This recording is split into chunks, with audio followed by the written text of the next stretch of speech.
Investigazzjoni konġunta bejn diversi taqsimiet tal-Pulizija fuq persuna li allegatament kienet qiegħda tuża isem fals sabiex tiġbed leja numru ta' persuni fosthom minuri għal skopijiet sesswali permezz tal-mezzi soċjali waslet biex din il-persuna ġiet identifikata u arrestata f'Għawdex matul il-jum tal-Ħadd.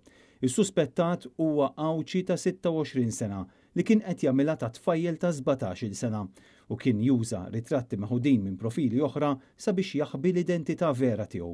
Fuq medda ta' żmien huwa kkuntattja diversi persuni kiseb il-fiduċja u l-biberija tagħhom u wara ikkonvinċihom sabiex jibatulu ritratti indiċenti, ħafna minnhom permezz tal-pjattaforma Snapchat. Il-vittmi huma fil-maġġoranza minuri bl-iżgħar waħda tkun tifla ta' 10 snin. L-akkużat huwa Gianluca Gambin u tressa l-qorti ta' Għawdex quddiem il-Maġistrat Jean Paul Grech. Skont dak li ħareġ fil-qorti, Gambin allegatament talab lil minuri biex jagħmlu atti sesswali permezz ta' video u saħansitra għeddidhom li jqassam il-video u ritratti fl-iskel komunitajiet lokali fejn jiffrekwentaw jekk jirrifjutaw li jagħmlu dan. Mill-ewwel investigazzjonijiet li saru rriżulta li fil-jiem ta' qabel żewġ irġiel kienu rrapportaw lill-pulizija li xi ħadd bl-istess isem fals kien qed juża ritratti tagħhom biex jinħolqu profili folots.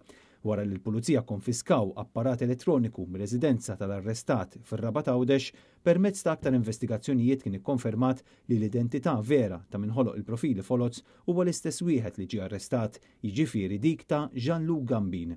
Il-pulizija intant qed tappella illi jekk hemm persuni oħra, speċjalment minuri li kienu vittmi ta' xi profil fals għal skopijiet sesswali javviċinaw lil korp immedjatament.